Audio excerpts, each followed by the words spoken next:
News 18ನ digital ಕಂಟೆಂಟ್ಗೆ ತಮಗೆಲ್ಲ ಆತ್ಮೀಯವಾದಂತಹ ಸ್ವಾಗತ.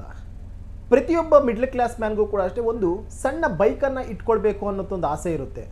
ಒಂದಷ್ಟು ಜನ ಐಷಾರಾಮಿ ಬೈಕನ್ನೇ ತಗೊತಾರೆ ಸಾಲ ಸೂಲ ಮಾಡಿಕೊಂಡು, ಇನ್ನೊಂದಷ್ಟು ಜನ ಇರೋವಂಥ ಹಣದಲ್ಲಿ ಸೆಕೆಂಡ್ ಹ್ಯಾಂಡ್ ಬೈಕ್ ಆದರೂ ಪರವಾಗಿಲ್ಲಪ್ಪ ನಾನೊಂದು ತಗೊಳ್ಳೋಣ ಅನ್ನುವಂಥ ಒಂದು ಆಸೆಯನ್ನು ಇಟ್ಕೊಂಡಿರ್ತಾರೆ. ಇದರಲ್ಲೂ ಕೂಡ ಅಷ್ಟೇ ಈ ಫುಡ್ ಡೆಲಿವರಿ ಮಾಡುವಂಥವ್ರು, ಸ್ವಿಗ್ಗಿ ಝೊಮ್ಯಾಟೋದಲ್ಲಿ ಮಾಡುವಂಥವ್ರು ಅಷ್ಟೂ ಯಾವುದೋ ಒಂದು ಸೆಕೆಂಡ್ ಹ್ಯಾಂಡ್ ಬೈಕ್ ಒಂದು 20-30 ಸಾವಿರ ರೂಪಾಯಿ ಯಾವುದಾದ್ರೂ ಒಂದು ತೊಗೊಂಡ್ಬಿಟ್ಟು ದುಡಿಮೆ ಮಾಡೋಣಪ್ಪ ಅಂತ ಒಂದು ಆಸೆಯನ್ನು ಇಟ್ಕೊಂಡಿರ್ತಾರೆ. ಅಂತಹವರನ್ನು ಪರ್ಟಿಕ್ಯುಲರ್ ಆಗಿ ಬೆಂಗಳೂರು ನಗರದಲ್ಲಿ ಓರ್ವ ವ್ಯಕ್ತಿ ಟಾರ್ಗೆಟ್ ಮಾಡ್ತಿದ್ದ.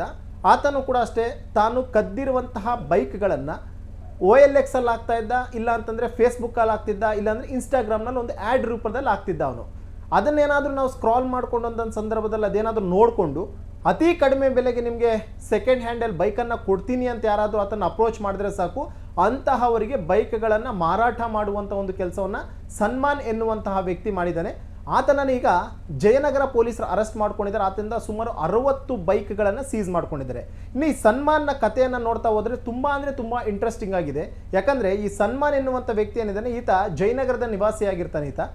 ಈತ ಹೆಂಗೆ ಬೈಕ್ಗಳನ್ನು ಕದೀತಿದ್ದ ಅನ್ನುವಂಥದ್ದು ಕೂಡ ಅಷ್ಟು ಈಗಾಗಲೇ ಪೊಲೀಸರು ತನಿಖೆಯ ವೇಳೆಯಲ್ಲಿ ಬಯಲು ಮಾಡಿದ್ದಾರೆ. ಈತ ಏನು ಮಾಡ್ತಾನೆ ಅಂತಂದರೆ, ಬೆಂಗಳೂರು ನಗರವನ್ನು ಓಡಾಟವನ್ನು ಮಾಡಿಕೊಳ್ತಾ ಹೋಗ್ತಿರ್ತಾನೆ. ಯಾವುದಾದ್ರೂ ಒಂದು ಬೈಕು 1-2 ಗಂಟೆಗಳ ಕಾಲ ಅಲ್ಲೇ ನಿಂತಿದೆ ಅಂತ ಏನಾದರೂ ಕಂಡು ಬಂದಲ್ಲಿ ಇಮಿಡಿಯೇಟಾಗಿ ಆತ ಏನು ಮಾಡ್ತಾನೆ, ಒಂದಷ್ಟು ನಕಲಿ ಕೀಗಳನ್ನು ಆತ ಇಟ್ಕೊಂಡು ಹೋಗಿರ್ತಾನೆ. ಎಲ್ಲೇ ಪಾರ್ಕ್ ಆಗಿರ್ಬೋದು, ಬಸ್ ಸ್ಟ್ಯಾಂಡ್ಸ್ ಆಗಿರ್ಬೋದು, ಮಾಲ್ಸ್ ಆಗಿರ್ಬೋದು, ಹೊರಗಡೆ ಏನಾದರೂ ಪಾರ್ಕಿಂಗ್ ಮಾಡಿದ್ರು ಅಂತಂದರೆ ಅಲ್ಲಿ ಹೋಗ್ತಾನೆ. ತನ್ನ ಬಳಿ ಇದ್ದಂಥ ಡೂಪ್ಲಿಕೇಟ್ ಕೀಯಿಂದ ಆ ಒಂದು ಬೈಕ್ ಏನಾದರೂ ಓಪನ್ ಆಗುತ್ತಾ ಅನ್ನುವಂಥದ್ದನ್ನು ನೋಡ್ತಾನೆ. ಆತನ ಅದೃಷ್ಟವಶಾತ್ ಏನಾದರೂ ಬೈಕ್ ಓಪನ್ ಆಯಿತು ಅಂದ್ಕೊಂಡ್ರೆ ಇಮ್ಮಿಡಿಯೇಟಾಗಿ ಅದನ್ನು ಕೆಳಗಡೆ 1-2 ವೈರ್ ಇರ್ತವೆ, ಆ ಒಂದು ವೈರ್ಗಳನ್ನು ಡೈರೆಕ್ಟ್ ಮಾಡಿಬಿಟ್ಟು ಆ ಬೈಕನ್ನು ಸ್ಟಾರ್ಟ್ ಮಾಡ್ಕೊಂಡು ಅಲ್ಲಿಂದ ಆತ ಎಸ್ಕೇಪ್ ಆಗ್ತಿರ್ತಾನೆ. ಹೀಗೆ ಬೆಂಗಳೂರು ನಗರದಲ್ಲಿ ಕಳೆದ 1-2 ತಿಂಗಳಲ್ಲಿ ಒಟ್ಟು 60 ಬೈಕ್ಗಳನ್ನು ಆತ ಕದೀತಾನೆ. ನಿಜಕ್ಕೂ ಕೂಡ ಆಶ್ಚರ್ಯ ಅನಿಸುತ್ತೆ. ಯಾಕಂದರೆ ಒಬ್ಬ ವ್ಯಕ್ತಿ 60 ಬೈಕನ್ನು ಕದೀತಾನೆ ಅಂತಂದರೆ ಅಷ್ಟೊಂದು ಸಲೀಸಾದಂತಹ ವಿಚಾರ ಅಲ್ಲ ಅದು. ಬೆಂಗಳೂರು ನಗರದಲ್ಲಿ ಕಳೆದ 1-2 ದಿನಗಳಿಂದ ನಿರಂತರವಾಗಿ ಬೈಕ್ಗಳು ಕಳ್ತನ ಆಗ್ತಿದ್ದಾವೆ. ಪಾರ್ಕಿಂಗ್ ಪ್ಲೇಸಲ್ಲಿ ನಿಲ್ಲಿಸಿರುವಂಥ ಬೈಕ್ಗಳು ಕಳ್ತನ ಆಗ್ತಿದ್ದಾವೆ, ಮನೆ ಮುಂದ್ಗಡೆ ನಿಲ್ಲಿಸಿರುವಂಥ ಬೈಕ್ಗಳು ಕಳ್ತನ ಆಗ್ತಿದೆ ಅಂತ ಹೇಳ್ಬಿಟ್ಟು ಬೆಂಗಳೂರು ನಗರದ ಬೇರೆ ಬೇರೆ ಪೊಲೀಸ್ ಸ್ಟೇಷನ್ಗಳಲ್ಲಿ ದೂರುಗಳು ದಾಖಲಾಗ್ತಾ ಹೋಗುತ್ತೆ. ಹಿರಿಯ ಅಧಿಕಾರಿಗಳು ಕೂಡ ಅಷ್ಟೇ ಯಾಕೆ ನಿರಂತರವಾಗಿ ಬೈಕ್ ಕಳ್ಳತನ ಕೇಸುಗಳು ಹೆಚ್ಚಾಗ್ತಾ ಇದ್ದಾವೆ ಅಂತ ಹೇಳ್ಬಿಟ್ಟು ಒಂದು ವಿಶೇಷ ತಂಡಗಳನ್ನು ರಚನೆ ಮಾಡುವಂಥ ನಿಟ್ಟಿನಲ್ಲಿ ಆಯಾ ಪೊಲೀಸ್ ಠಾಣಾ ವ್ಯಾಪ್ತಿಯಲ್ಲಿರುವಂಥ ಇನ್ಸ್ಪೆಕ್ಟರ್ಗಳೇ ಖಡಕ್ ಆದಂಥ ಒಂದು ಸೂಚನೆಯನ್ನು ಕೊಡ್ತಾರೆ. ನಿಮ್ಮ ವ್ಯಾಪ್ತಿಯಲ್ಲಿ ಯಾವ ಬೈಕ್ಗಳು ಕಳ್ಳತನ ಆಗಿದೆ ಅದನ್ನು ಬಹಳ ಸೀರಿಯಸ್ ತಗೊಳ್ಳಿ, ನಿಮ್ಮ ಸ್ಟೇಷನಲ್ಲಿ ಒಂದು ವಿಶೇಷ ತಂಡನ ರಚನೆ ಮಾಡ್ಕೊಳ್ಳಿ, ಆ ಬೈಕ್ಗಳನ್ನು ಹಿಡಿಯುವಂಥದ್ದೇ ಅವರ ಕೆಲಸ ಆಗಿರಬೇಕು ಅಂತಲೂ ಕೂಡ ಅಷ್ಟೇ ಪೊಲೀಸರು ಒಂದು ಡೈರೆಕ್ಷನನ್ನು ಮಾಡ್ತಾರೆ. ಆ ಡೈರೆಕ್ಷನನ್ನು ಇಟ್ಕೊಂಡು ಜಯನಗರ ಪೊಲೀಸರು ಕೂಡ ವಿಶೇಷ ತಂಡವನ್ನು ರಚನೆ ಮಾಡಿಕೊಂಡು ಪರ್ಟಿಕ್ಯುಲರ್ ಆಗಿ ಎಲ್ಲಿ ಬೈಕ್ ಕಳ್ಳತನ ಆಗಿತ್ತು ಆ ಪಾಯಿಂಟ್ನಿಂದ CCTVಗಳ ಪರಿಶೀಲನೆ ಮಾಡೋದಕ್ಕೆ ಮುಂದಾಗ್ತಾರೆ. ಪಾಯಿಂಟ್ ಟು ಪಾಯಿಂಟು, ಒಂದು ಪಾಯಿಂಟಿಂದ ಆತ ಎಲ್ಲಿ ಹೋದ, ಆ ಪಾಯಿಂಟಿಂದ ಎಲ್ಲೋದ, ಹೀಗೆ ಸುಮಾರು 150ಕ್ಕೂ ಹೆಚ್ಚು CCTVಗಳನ್ನು ಜಯನಗರ ಪೊಲೀಸರು ಪರಿಶೀಲನೆ ಮಾಡಿದಂತಹ ಸಂದರ್ಭದಲ್ಲಿ ಈ ಸನ್ಮಾನ್ ಎನ್ನುವಂತಹ ವ್ಯಕ್ತಿ ಪೊಲೀಸರ ಬಲೆಗೆ ಬೀಳ್ತಾನೆ. ಇನ್ನು ಆತನನ್ನು ಹೋಗಿ ಅರೆಸ್ಟ್ ಮಾಡ್ಕೊಳ್ತಾರೆ. ಅರೆಸ್ಟ್ ಮಾಡ್ಕೊಂಡು ಬಂದು ಕರ್ಕೊಂಡು ಬಂದಾಗ ಆತ ಒಟ್ಟು 60 ಬೈಕ್ಗಳನ್ನು ಬೆಂಗಳೂರು ನಗರ ಆದ ಜಯನಗರ ಆಗಿರ್ಬೋದು, ಕಮರ್ಷಿಯಲ್ ಸ್ಟ್ರೀಟು, ಬಾನಸವಾಡಿ, ಪೀಣ್ಯ, ಸೋಲ್ದೇವನಹಳ್ಳಿ ಈ ಭಾಗದಲ್ಲಿ ಅತಿ ಹೆಚ್ಚಿನ ಸಂಖ್ಯೆಯಲ್ಲಿ ಬೈಕ್ಗಳನ್ನು ಕದ್ದಿದ್ದೀನಿ ಅನ್ನುವಂಥದ್ದನ್ನು ಹೇಳ್ತಾನೆ. ಇನ್ನು ಈತ ಕದೀತನಲ್ಲ, ಆ ಒಂದು ಕದ್ದಂತಹ ಬೈಕ್ಗಳನ್ನು ಆತ ಯಾವುದೇ ಕಾರಣಕ್ಕೂ ತನ್ನ ಬಳಿ ಇಟ್ಕೊಳ್ಳೋದಿಲ್ಲ. ಬದಲಾಗಿ ಯಾವುದಾದ್ರೂ ಒಂದು ಪಾರ್ಕ್ ಹತ್ರ ಹೋಗ್ತಾನೆ. ಎಲ್ಲಿ ರಾತ್ರಿಯೂ ಕೂಡ ಅಷ್ಟೇ ಪಾರ್ಕಿಂಗ್ ಮಾಡಿರ್ತಾರೆ ವೆಹಿಕಲ್, ಅಂಥ ಒಂದು ಜಾಗವನ್ನು ನೋಡ್ಕೊಂಡು ಬರ್ತಾನೆ. ಈತ ತಗೊಂಡೋಗಿ ಕದ್ದಿರುವಂತಹ ಬೈಕ್ನ ನಕಲಿ ಕೀಗಳನ್ನು ಮಾಡಿಸ್ಕೊಂಡ್ಬಿಟ್ಟು ಅದನ್ನು ನೇರವಾಗಿ ಆ ಒಂದು ಪಾರ್ಕಿಂಗ್ ಪ್ಲೇಸ್ನಲ್ಲಿ ಆ ಬೈಕನ್ನು ಬಿಟ್ಟು ಕೀ ಲಾಕ್ ಮಾಡ್ಕೊಂಡು ವಾಪಸ್ ಬರ್ತಾನೆ. ಒಂದು ವೇಳೆ ಏನಾದರೂ ಪೊಲೀಸರು ನೋಡಿದ್ರು ಕೂಡ ಯಾವುದೇ ಅನುಮಾನ ಬರೋದಿಲ್ಲ, ಬೀಟ್ ಪೊಲೀಸರಿಗೂ ಕೂಡ ಅನುಮಾನ ಬರೋದಿಲ್ಲ. ಏನೋ ಪಾರ್ಕ್ ಮಾಡ್ಕೊಂಡು ಹೋಗಿದ್ದಾರೆ ಬಿಡು ಅಂತ ಹೋಗ್ತಾರೆ ಅನ್ನುವಂಥ ನಿಟ್ಟಿನಲ್ಲಿ ಈ ರೀತಿ ಅಂತ ಮಾಡ್ತಿದ್ದ. ಜೊತೆಗೆ ಒಂದಷ್ಟು ಬೈಕ್ಗಳನ್ನು ಪಾರ್ಕಿಂಗ್ ಪ್ಲೇಸಲ್ಲಿ ಬಿಡ್ತಾ ಇದೆ, ಇನ್ನೊಂದಷ್ಟು ಬೈಕ್ಗಳನ್ನು ರೈಲ್ವೆ ಸ್ಟೇಷನ್ ಆಗಿರ್ಬೋದು, ಇಂಥ ಪರ್ಟಿಕ್ಯುಲರ್ ಅಂತ ಪ್ಲೇಸಲ್ಲಿ ಎಲ್ಲೆಲ್ಲಿ ಪಾರ್ಕಿಂಗ್ ಅವೈಲೇಬಿಲಿಟಿ ಇರುತ್ತೆ ಅಂತಹ ಪ್ಲೇಸ್ಗಳಲ್ಲಿ ಆ ಬೈಕ್ಗಳನ್ನು ಬಿಟ್ಟು ಹೋಗ್ತಾ ಇದ್ದ.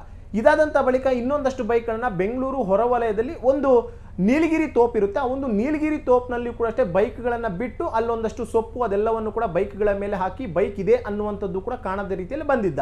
ಹೀಗೆ ಬೆಂಗಳೂರು ನಗರದಲ್ಲಿ ಕೇವಲ ಈ ಮಿಡ್ಲ್ ಕ್ಲಾಸ್ ಪೀಪಲ್ಸು ಈ ಸ್ವಿಗ್ಗಿ ಝೊಮ್ಯಾಟೋ ಮಾಡ್ತಾರಲ್ಲ ಇಂಥವ್ರನ್ನ ಟಾರ್ಗೆಟ್ ಮಾಡಿಕೊಂಡು ಒಂದು 70-80 ಸಾವಿರ ರೂಪಾಯಿ ಇರುವಂತಹ ಬೆಲೆಯ ಬೈಕ್ನ 20,000-25 ಸಾವಿರಕ್ಕೆ ಮಾರಾಟ ಮಾಡ್ತಿದ್ದ. ಆದರೆ ಇನ್ನೊಂದು ಮಾರಾಟ ಮಾಡುವಂಥ ಸಂದರ್ಭದಲ್ಲಿ ಹೇಳ್ತಿದ್ದ, ಈ ಗಾಡಿ ಡಾಕ್ಯುಮೆಂಟ್ಸು ಕಳ್ಳತನವಾಗಿದೆ, ನೀವೊಂದು ತಿಂಗಳು ಟೈಮ್ ಕೊಟ್ಟರೆ ಸಾಕು, ನಾನು ಡೂಪ್ಲಿಕೇಟ್ ಡಾಕ್ಯುಮೆಂಟ್ಸ್ ತೊಗೊಂಡು ಬರ್ತೀನಿ, ಡಾಕ್ಯುಮೆಂಟ್ಸ್ ಇಲ್ಲ ಅನ್ನುವಂಥ ಒಂದು ಕಾರಣಕ್ಕೋಸ್ಕರ ನಾನು ಕಡಿಮೆ ಬೆಲೆಗೆ ಮಾರ್ತಾ ಇದ್ದೀನಿ, ಒಂದು ತಿಂಗಳಾದ್ಮೇಲೆ ನಿಮಗೆ ಕಾಂಟ್ಯಾಕ್ಟ್ ಮಾಡ್ತೀನಿ, ಬಂದು ಡಾಕ್ಯುಮೆಂಟ್ ಕಲೆಕ್ಟ್ ಮಾಡ್ಕೊಳ್ಳಿ, ಬೇಕಿದ್ರೆ ಈ ನಂಬಿಕೆ ಇದ್ರೆ ನೀವು ತಗೊಳ್ಳಿ, ಇಲ್ಲ ಅಂತಂದ್ರೆ ಇಲ್ಲ ಅಂತಲೂ ಕೂಡ ಹೇಳ್ತಿರ್ತಾನೆ. ಎಲ್ಲೋ ಒಂದು ಕಡೆ 70-80 ಸಾವಿರ ರೂಪಾಯಿ ನಾವು ಹಿಟ್ಟು ಬೈಕ್ ತಗೊಳ್ಳೋಕೆ ಆಗೋದಿಲ್ಲ, ಅಂಥದ್ರಲ್ಲಿ 20-25 ಸಾವಿರ ರೂಪಾಯಿಗೆ ಒಂದು ಬೈಕ್ ಬರ್ತಿದೆ ಅಂತಂದರೆ ಯಾರು ತಾನೇ ಬಿಡ್ತಾರೆ, ಆಯಿತು ಒಂದು ತಿಂಗಳು ಬಿಟ್ಕೊಂಡು ಡಾಕ್ಯುಮೆಂಟ್ಸ್ ಕೊಡ್ತಾನಲ್ಲ ಆಗಿದ್ದಾಗಲಿ ಅಂತ ಹೇಳ್ಬಿಟ್ಟು ಎಲ್ಲರೂ ಕೂಡ ಅಷ್ಟೇ ಬೈಕ್ಗಳನ್ನು ಪರ್ಚೇಸ್ ಮಾಡೋದಕ್ಕೆ ಮುಂದಾಗ್ತಾರೆ.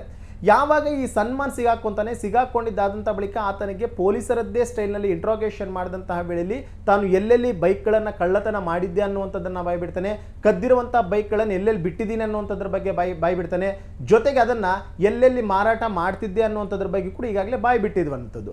ಸದ್ಯಕ್ಕೆ ಆತ ಮಾರಾಟ ಮಾಡಿರುವಂಥ ವ್ಯಕ್ತಿಗಳಿಂದ ಹಿಡಿದು ಎಲ್ಲೆಲ್ಲಿ ಬೈಕ್ಗಳನ್ನು ಬಿಟ್ಟಿದ್ನಲ್ಲ ಆ ಪ್ಲೇಸ್ಗಳಿರುವಂಥ ಬೈಕ್ನೆಲ್ಲವನ್ನೂ ಕೂಡ ಅಷ್ಟೇ ಸೀಸ್ ಮಾಡ್ಕೊಂಡಿದ್ದಾರೆ.